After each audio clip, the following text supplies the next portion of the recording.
presyong kaya. Salig mi sa right maintenance medicine. At ako po si Susan Roses. Anumang gamot ang kailangan. If symptoms persist, consult your doctor. Ito ang DXDR 981 sa Dipolog City. Basta balita at serbisyo publiko. Tatak RMN. En Fátima dolorosa mostraste el fuego infernal, pidiendo para salvarnos tu corazón venerar. Ave María, Ave María, Ave María, Ave María.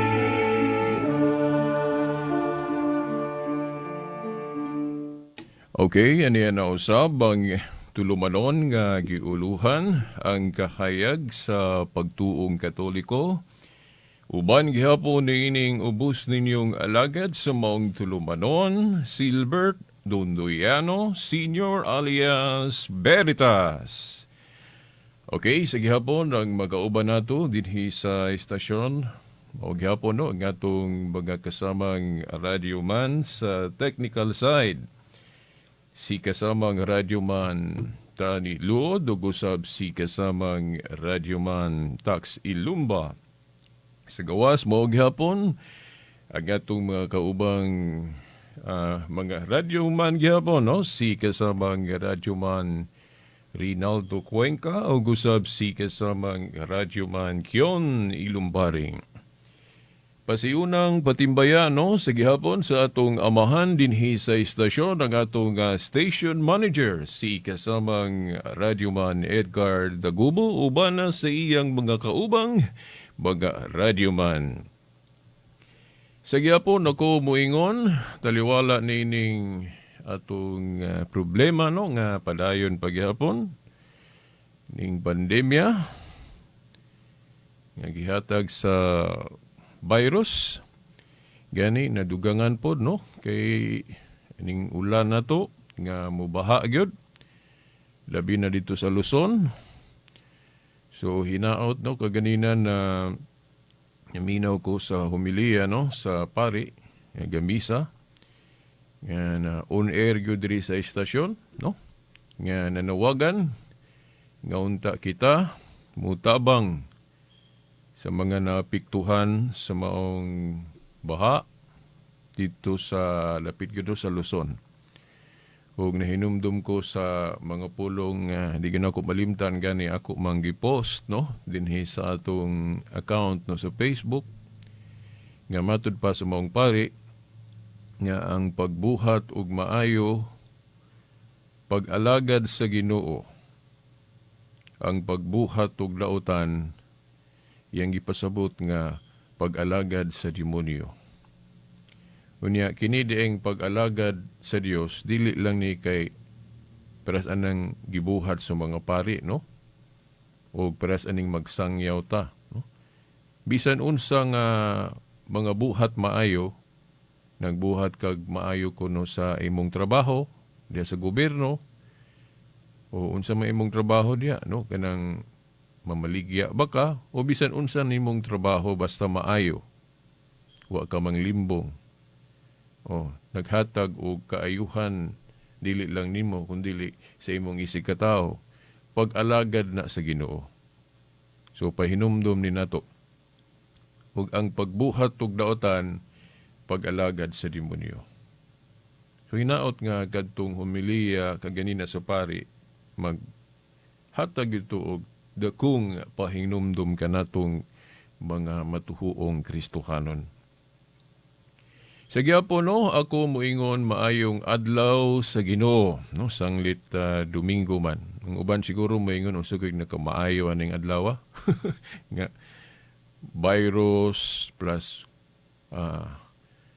ulan kayo dayon sa pana baha sugod nakamaayo ana Veritas. Maayo gihapon.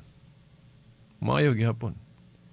Nga naman, Kay kung nisinati ta og mga ingon ani, dili man gud ni isipon nato nga dako gining kawad-o nato isip mga matuhuon sa Dios.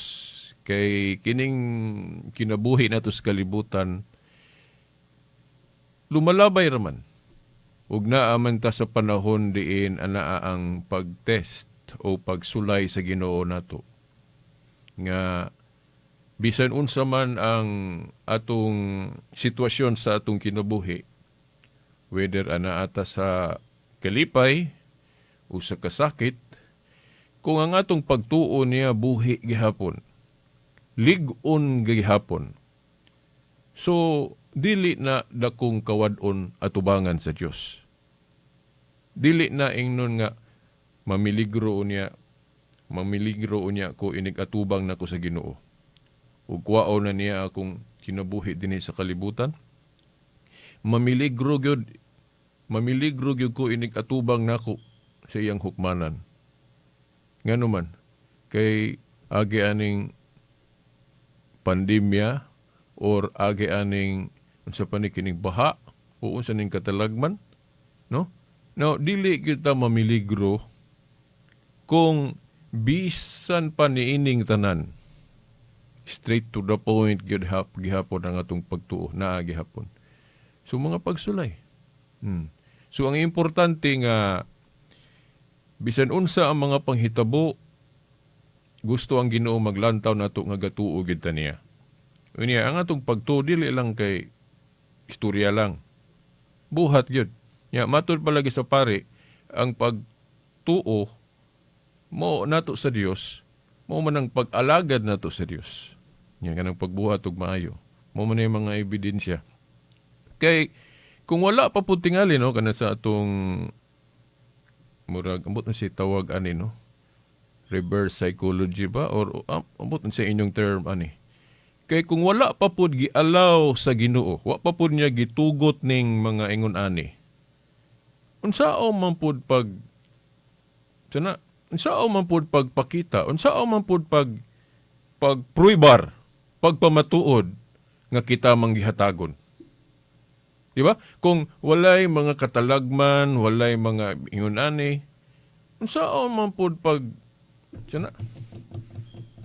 pagpiho o pagpamatuod nga kitang mga Kristohanon manggihatagon. Sumampoy tagaan nimo og walay galisod. Di ba? Og tanan puros kalipay, unsa diha, way katalagman.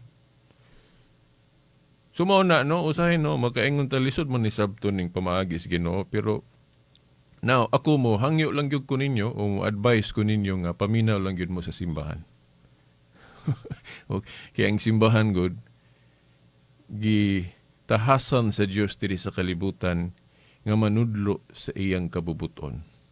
Hugon sa iyang will. Kini ra bang will kabubuton sa Dios? Adunay will niya nga permissive o kanang gitawag natong active. Kanang kabubuton niya nga active, kanang gusto niya nga buhaton nato. O kanang magbuhat og maayo mo na active will kung wa ko malimot sa paghinumdom paghatag og description ana nga duha ka will sa Ginoo. Active will o kanang permissive will, kanang dili na ingon nga gusto gina Ginoo. Pananglit ang pagbuhat og dautan gitugtan tas Ginoo ana. Iyang kabubuton nga tugtan ta niya pero dili na niya gusto. Against na sa iyang active will. Di ba? Oh. Now, nganong iyan ang gitugot kay doon na siya buot. Ang iyang plano nga tagaan niya og freedom ang katawhan niya nga gihimo. Aron mahibaw-an pod nato kung tinuod ba gyud ug unsa iyang gipang istorya, unsa iyang gipang reveal, unsa po'y mahitabo nato kung dili ta motuo sa iyang active will. Kanang gusto niya ba? Di ba? So mao na kung kabubuton sa Dios nga iyang gitugtan ning mahitabo ning mga ingonani, now ug ako ning i-discuss base atong gi-share pod atong sa ka theologian nga akong nabasa. Medyo taas ka ito iyang explanation. Oh. So mao na nga dili ko makahisgot. So ang ako gyud ginahon na aron nga akong kinang hisgutan. Di ba? Oh. So pila ra man ni ka minutos mao na nga kini nga issue, no? Ako ra ning hinahinayon pod ninyo og share, no? Kini nga point, no? Muadto sa ta sa usa ka pangutana nag-ingon nga Veritas kung kining simbahan nga Katoliko mao gini ang original nga gitukod ni Kristo. Mao gini ang tukod jud ba sa Ginoong Hesukristo. Ngano man lagi nga daghan man kaayong namiya napunta naman sa laing mga tinuhuan, malhin na maglaing relihiyon o kung tinuod pa ni. Kana nagtug-an nga adili gyud na siya tinuod kay ilang nadiskubrihan sa ilang nahibaw-an o kinsa ng mga gawali diha o pagpili nila sama kunoan ng mga produkto diha sa usa ka establishmento or kanang mga business establishment o mamili man ka diha. So ang imong pilion kadtong maayo. O unya nganong ila mang gipili tong pagbiya sa Katoliko. Daghan man kaayong namiya sa tinuhuan nga Katoliko. So ang uban moingon kay nakita diha nga dili gyud na siya mao ang tinuod nga gitukod ni Kristo, mao lang gibiyaan. Now, no, sa atong pagtuo, no, kitang mga Katoliko nga gatuo nga reverse o lahi pares nako. Nagtuo gyud ko nga kining simbahan nga Katoliko mao gyud ni ang original nga gitukod ni Kristo. Base sa akong pagtuon. Kay maora man guning simbahan na ang makasubay sa iyang kagikan nga maganid pagbalik panahon gyud sa pagsugod sa Ginoo niadtong unang siglo. Di ba? Unya ang unang gi-appoint niya nga steward o tinugyanan, no, katong pagtukod niya og iglesia ga pili naman siya tao nga mo-act sa iyang pagka-leader, no? Si Pedro. Ako naman yung naiskutan sa Mateo 16:19. Sa taliwala sa mga apostoles, si Pedro iyang tugyanan sa mga yawi sa gingherian sa langit. Di ba? O dayon kadtong taliabot na gyud ang pagkayab ni Kristo sa langit, gipahinumduman niya si Pedro, no? Nga ikaw Pedro mo'y akong representative, no? Katong sa Juan 21:15-17, katong giingnan niya si Pedro kay ako lang iparaphrase kay mo adto naman ko. So atiman na ang akong mga karnero. So kanang pag-atiman, shepherd man na kanang mo atiman. Si Kristo man ang shepherd sa iyang katawhan. Nya didto tanang mga apostoles naa didto. Pero si Pedro ra iyang giingnan, Pedro atiman na ang akong mga karnero. Sumaw na nga sa pagtuong Katoliko, ang gi-appoint pag-una ni Kristo nga mahimong universal pastor kung wala ang iyang visible presence, si Pedro. Nga kay Katoliko ra mong po'y gatudlo ana. Kay ang ubang mga pundok ron, lahi man ang ilang gihimong universal pastor. Ang uban si Ellen White man kuno may una din. Uban si Felix Manalo, si Apollo Kibuloy, o kinsa pa na dihang mga pundok nga lahi ang ilang unang maisip na tong universal pastor. Ang una yung gipili ni Kristo nga mahimong universal pastor o steward, representative ni Jesus Christ, si Pedro man. Unya, history will show us nga kini ramang Katoliko ang iyang universal pastor nga mao gyud na ang posisyon ni Pedro nga inig ka bakante tunay mo puli. Magpili gyud mo puli kay naamang gud sa buhat 1:20 kung ang katungdanan mabakante, giingon diha, dunay mo puli. Ang example lagi ana, ang gitumong katungdanan ni Judas, na bakante, gipulihan, nagpili sila puli. So, maura po na, karon kay pagkabakante sa katungdanan ni Pedro kay namartir man to siya sa Roma. So, automatic, nagpili o kinsay mapuli niya dito sa Rome, kay nag-abot man dito sa Roma, di ba? Si Linus mo yung nakapuli as Bishop of Rome. So automatic nga siya mo'y silbing steward sunod ni Pedro. Yung inana, doon ay mupuli. Unya, kung atong tanaw ng King James Version ng mga tinahod nga tigpaminaw, King James Version, ang hubad diha nga gigamit anang katungdanan sa apostol nga pulihan kung mabakante, Basahan ninyo kanang King James version nga naay mga Baptist nga paborito nilang hubad kanang King James. Katog yung 1611. Nga version. Giingon diha nga kanang katungdanan sa apostol nga mabakante gani kung pulihan, gitawag na diha og bishopric. Sa to pa obispo.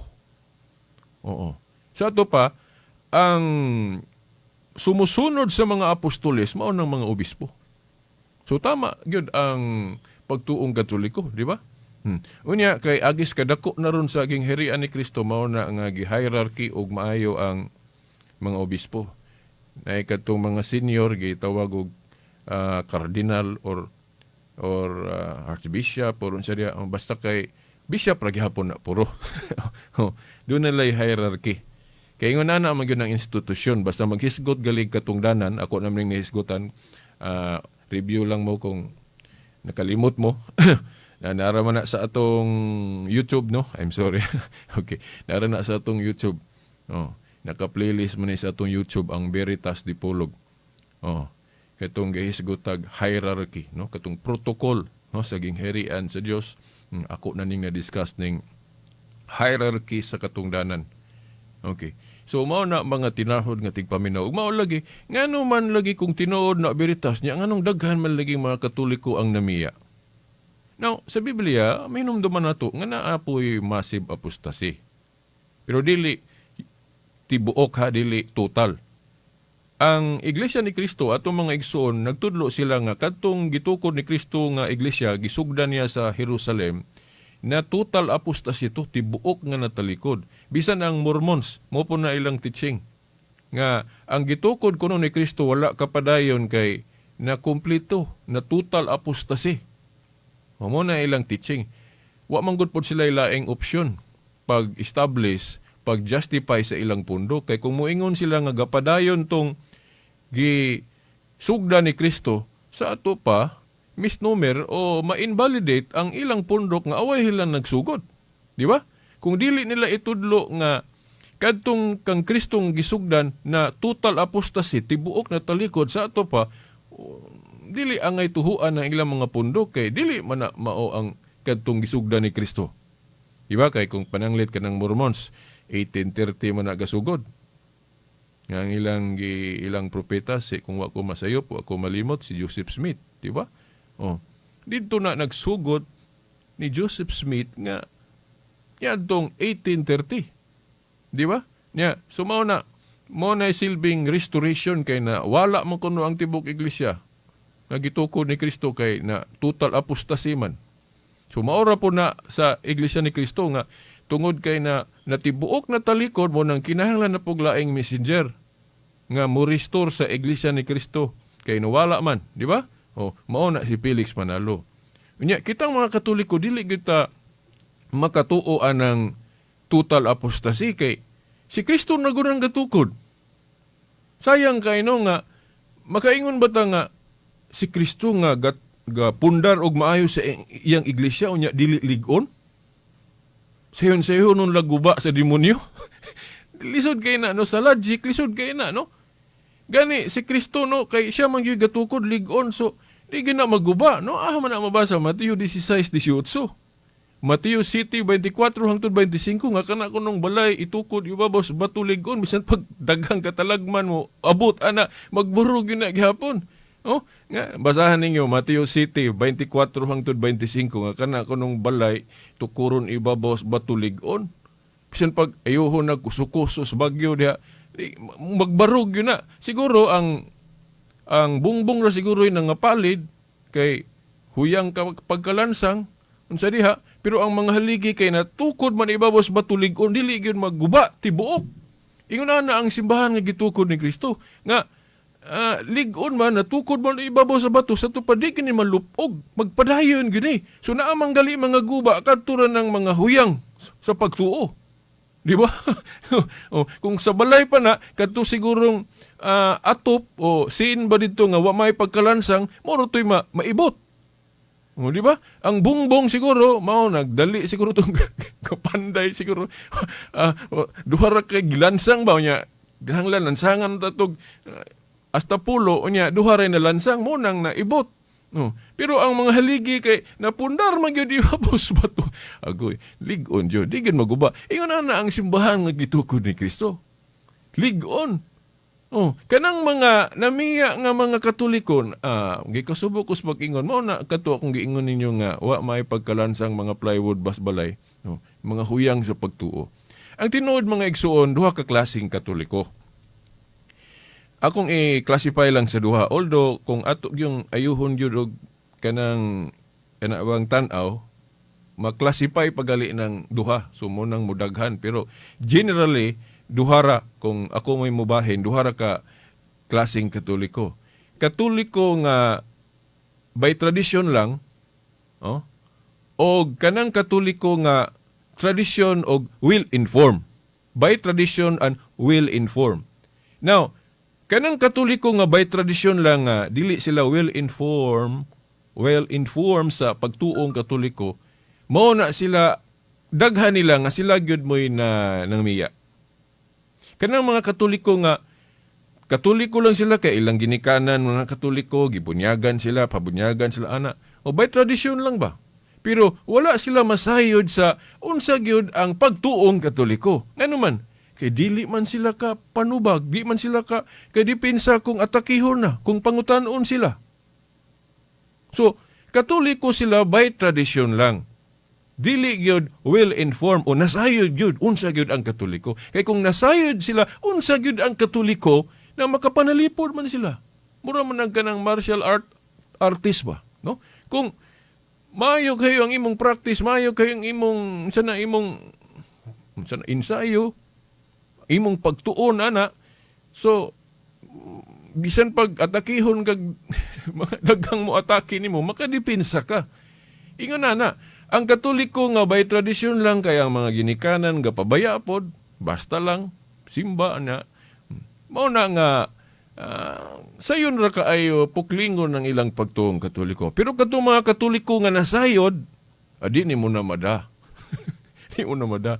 So mao ni ang mission pod sa grupo sa tigpanalipod sa pagtuo sama aning CFD, Catholic Faith Defenders, ug katong sa Amerika pod nga Catholic Answers, ug uban pa, no, nga ubay-ubay naman pod nga mga bahin ron sa simbahan Katoliko nga mga grupo nga parehas og kanang tumong kanang pagpanalipod. Mao ni among tahas, no, pagpasabot sa pagtuong Katoliko para nga ma-well inform gyud tang mga Katoliko. Dili lang kay by tradition lang nga kita Katoliko. Kay weak kay tana, no? Kita mo'y original nga gahawid aning Biblia kay kita goy una. Yan saon man nga lupigo na malangtag igo ra gabasa sa atong Biblia. Di ba? Saon ang good kay lain ang kubi-kubion kana ra mga atong cellphone, no? Laptop, computer, ang atong katikisem o katong mga libro nato sa apologetics abot og naa ba pug hatana o kung naa kung gibasa ba pod. Daghang mga Katoliko bitaw kanang ilang Biblia murag siging gabag-o. Naabugan lang. Ano man kay way ukab-ukab. Pero katong Biblia sa mga dili Katoliko nga sige yung giukab o giiglok-iglok ana na hugaw na kay tan-awon nimo kay agig ukab. Pero daghan sila nasayran pero ang problema lang gud pod giun sa pagsabot. Yun sa pagsabot. Kaya kung insakto pa ng ilang pagsabot nga nung nagkadaiya man na sila, ni daghan man na sila pod. Wa man na mag-usa. Di ba? So, mga igsoon na sa miaging Domingo ako man tong gihisgutan tong Sabat, di ba? Wa pa ko mahuman ato ha. Padayon pa ko ato kay ngay gahangyo nako nga ayuhon gyud kuno tugtuki, no? Mo nang ayuhon nako nagtuki. Di na ko na ditsuon og human kay para po na sa atong mga igsoong Sabadista, no? Okay. Daghan gyud sa atong mga Sabadista nga nagtuo nga kitang mga Katoliko mo'y nasayop sa atong baruganan anang adlawng igpapahulay. Ako mismo hapit ko masabadista sa una pero kanang Sabadista nga dili nang kang Illinois kang katong kang Herbert Armstrong katong na mga pista nga karaan kay kung basahon gud po ni sa Biblia si Kristo nagtahod man pod nagapil-apil man po mga pistas mga Hudiyo. Mao na nga mas na-convince ko atong kang Armstrong kay kang Illinois. Kay kang Illinois, ang weekly Sabat ra may gipadayon, ang pista wala man. So kung Litra por litra, mas ganahan yung ko atong kang Armstrong. So, sa barista nga kang Herbert Armstrong, munti akong balhinan sa una. Munang kahibalo ko ng mga argumento sa mga sa barista. Kaya mayo po pagka-explain na, hasta nang sa pagkaon. Pero sa dihang nasayod ko nga, dili man din na parehas ng duha ka kubinant. Lahi man din ng bagong tugon. Sa bagong tugon na may hinay-hinay nga pag-usap. Kasi Kristo gani na, sige pang usap. Suko kay mga Hudiyo niya. Nga ang iyang pag-usab, fulfillment of the law. Dili sabton nga giguba ang balaod. At ang ining sunod Domingo mga igsoon aton nang ipadayon. So, wa naman tayo igong panahon. Hangtod sa sunod Domingo pohon. Kini yung inyong alagad, no? Sa Kahayag sa Pagtuong Katoliko, Silbert Dondoyano Sr. alias Veritas. Sa ngalan sa Amahan, sa Anak, sa Espiritu Santo. Amen. En Fátima dolorosa mostraste el fuego infernal, pidiendo para salvarnos tu corazón venerar. Ave María, Ave María, Ave